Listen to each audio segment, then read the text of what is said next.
Salut à tous. Si vous aimez nos musiques, abonnez-vous à notre chaîne pour ne rien manquer. N'oubliez pas de liker et de partager avec vos amis.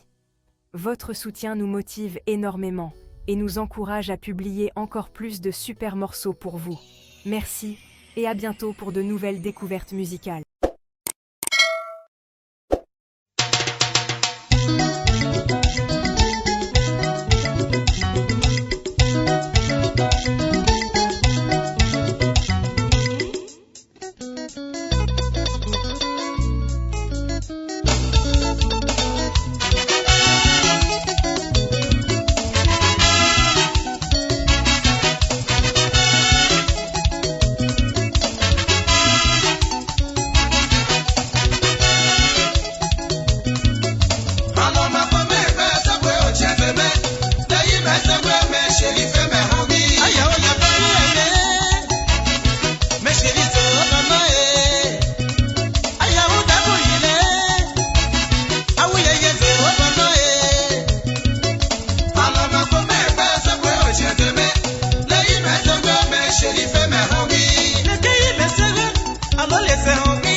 Voilà,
Kono bodo na se be balo na bukwe. Anye na Yesu. Ayiwe me se be balo na bukwe. Anye na Yesu. Buka shifi nyeme, aye nyeme fobu. Osane be me ko biewu. Buka shifi nyeme, aye nyeme fobu. Osane be me ko biewu. Sikosi Sébastien, você te na minha yeju. Bia pa você logo bia nyime. Ayi sa de me, você te na minha yeju. Bia pa você logo